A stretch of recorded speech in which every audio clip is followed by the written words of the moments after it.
My golden child sister set her wedding on the exact same day as mine. That sentence cut through the table like glass shattering under pressure. Our parents laughed first like it was clever, not cruel. The candles flickered, catching the gold in her hair. I kept my hand still, tracing the rim of my water glass.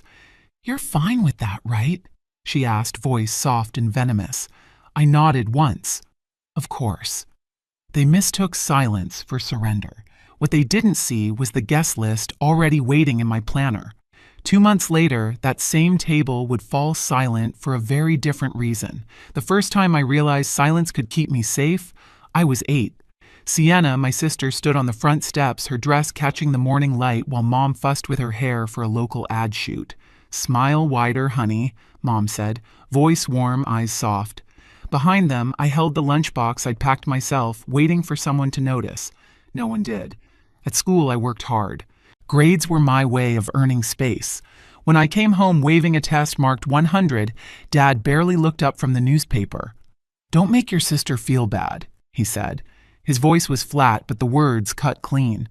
I folded the paper, careful not to crease the red ink, and slipped it into my desk drawer. That became a habit, folding anything that proved I'd tried. Sienna was always the golden one. When she failed a class, Mom blamed the teacher.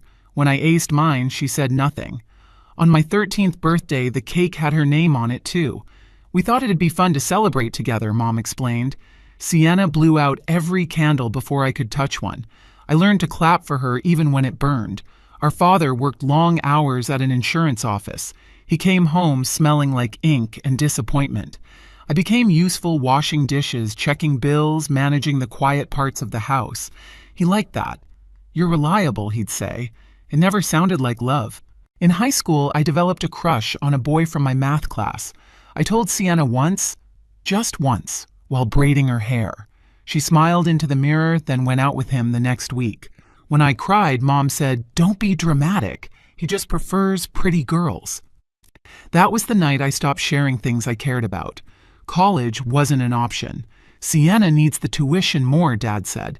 So I got a job right after graduation, typing invoices in a gray cubicle. My old teacher, Mr. Ellis, helped me apply. "You're sharp, Bonnie," he said. "Don't let them make you small." I thanked him, but small felt safe. I moved out at 22 into a one-bedroom apartment downtown. It was quiet, white walls, ticking clock shelves lined with color-coded files. I liked the order. I woke up early, made coffee, checked my planner. Every entry was written by hand. I didn't trust memory, it bends too easily. Sometimes Sienna called not to ask about me, but to brag. Her new car, her new dress, her new followers. Our parents adored her stories. "She's doing so well," Mom said once. "You could learn from her." I nodded as always. Silence kept the peace. But inside that quiet, something else grew a precision. I learned how to wait, how to listen, how to notice what everyone else missed. The folded papers of my childhood turned into the lists and receipts of my adulthood, proof stacked neatly in drawers. That was when I understood silence wasn't peace. It was preparation. The call came on a Tuesday night. Rain tapped against the window while I updated the guest list on my planner. The screen lit up Sienna. I almost didn't answer. "Hey," she said, her tone too bright. "So, funny thing, my wedding date just got confirmed. It's the same day as yours." For a second, all I heard was the clock. "The same day," I repeated. "Yeah. But you're doing something small anyway, right? Just family." She laughed lightly. "Our relatives will be at mine, obviously. I mean, it makes sense." The line went quiet long enough for her to notice. "Bonnie, you're okay with that, right?" I stared at the circle of ink on my planner, the one that marked my date. The pen was still in my hand, its tip pressed into the paper until the mark deepened, bled a little. "Yes," I said finally. "I'm okay with it." When the call ended, I sat in the dark for a long time. The only sound was the rain. My reflection in the window looked calm, almost detached, but my hand had gone cold. Later that night, Mom called. "Your sister's venue is much bigger," she said cheerfully. "Everyone will be there. You can do yours quiet, maybe after theirs ends." Dad chimed in from the background. "Be supportive, Bonnie. It's her big day." "Of course," I said again. The same 2 words. When the line cut, I flipped open my planner. 2 identical circles glowed under the desk lamp, hers and mine. I wrote one small note beside mine, confirmed. Do not move. They would call it coincidence. They would say I didn't mind. But I knew better.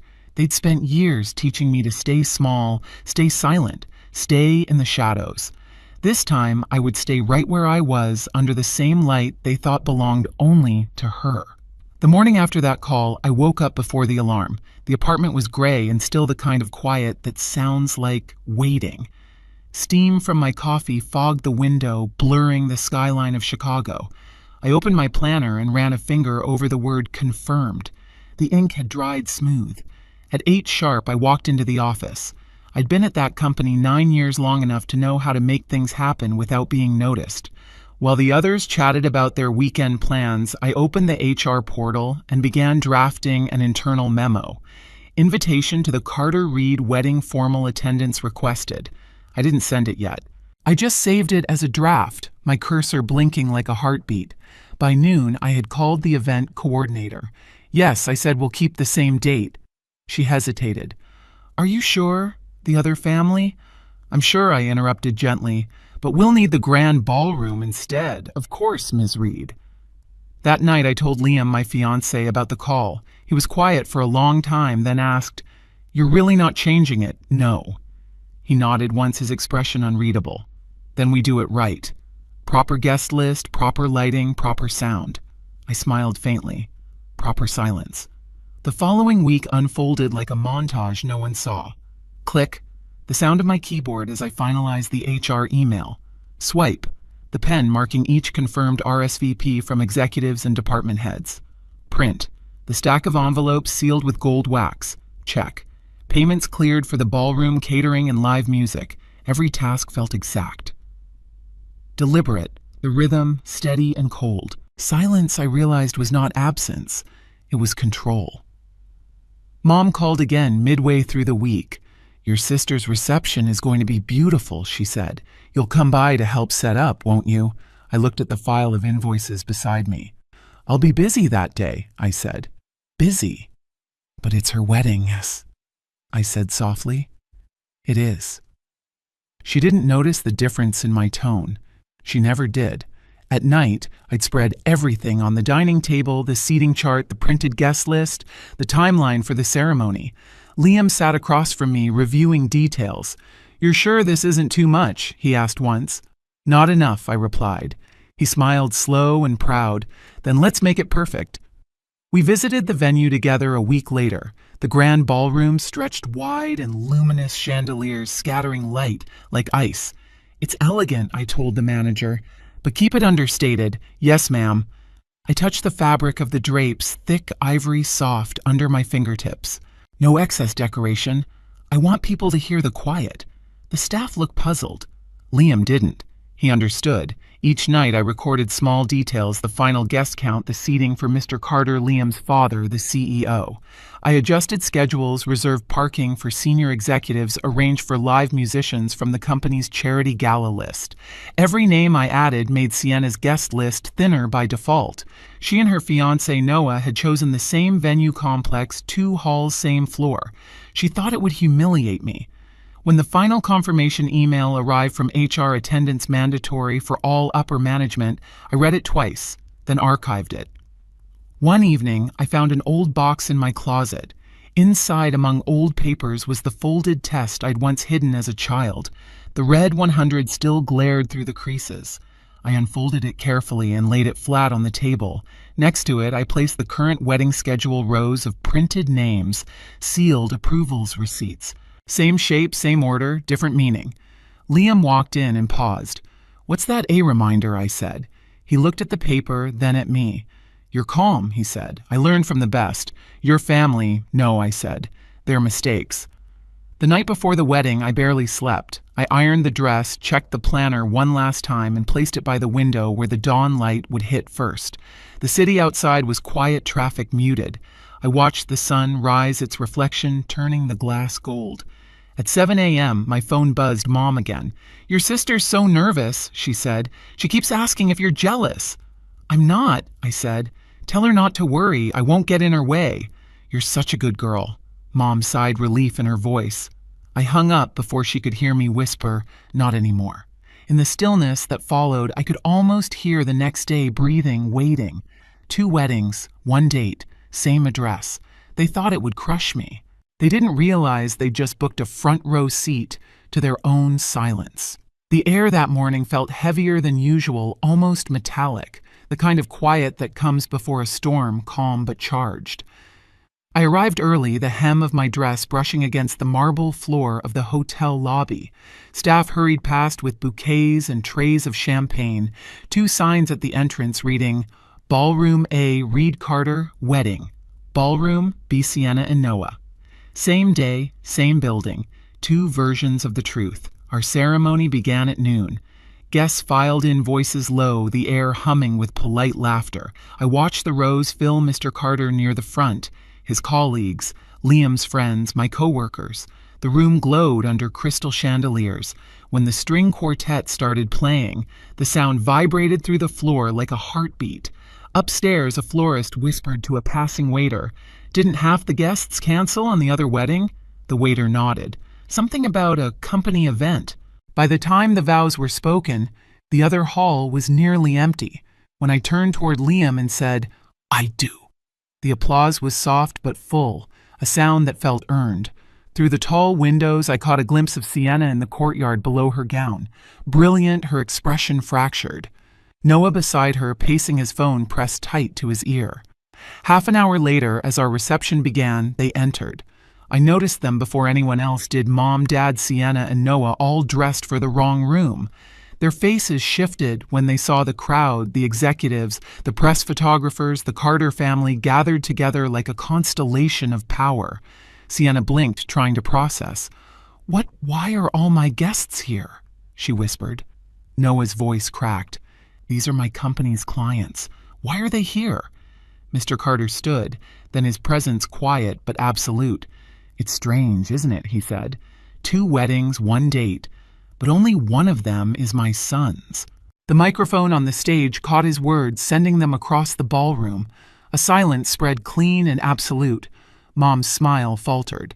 Dad tried to recover. "We didn't know." Mr. Carter turned toward them, his tone mild. "You didn't have to. Some people only understand order when it stops including them." Sienna reached for Noah's arm. "Say something." He stepped back instead, his collar tight. "You told me this date would humiliate her." Sienna's voice shook. "You agreed." Their argument spilled into the quiet like static. Guests exchanged looks. Cameras flashed. I didn't move.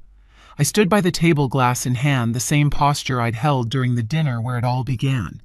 The reflection of the chandelier flickered on the surface of my drink. My planner sat on the table beside the guest book, closed clean.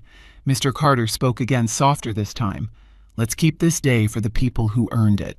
At his signal, the staff guided the intruders out calmly, politely, the way you remove noise from a room meant for music. As the doors closed behind them, the quartet began a new piece, slow and measured. The tension melted into applause. I raised my glass, not high, just enough to see my own reflection tremble slightly in the wine. Liam touched my hand. "They're gone," he said quietly. "I know." Across the hall, I caught the faint echo of another door slamming, ballroom B most likely. Someone shouting, then nothing. The sound dissolved into the music, into the soft hum of conversation. "They came to see me fail," I said under my breath. Instead, they saw what silence can build.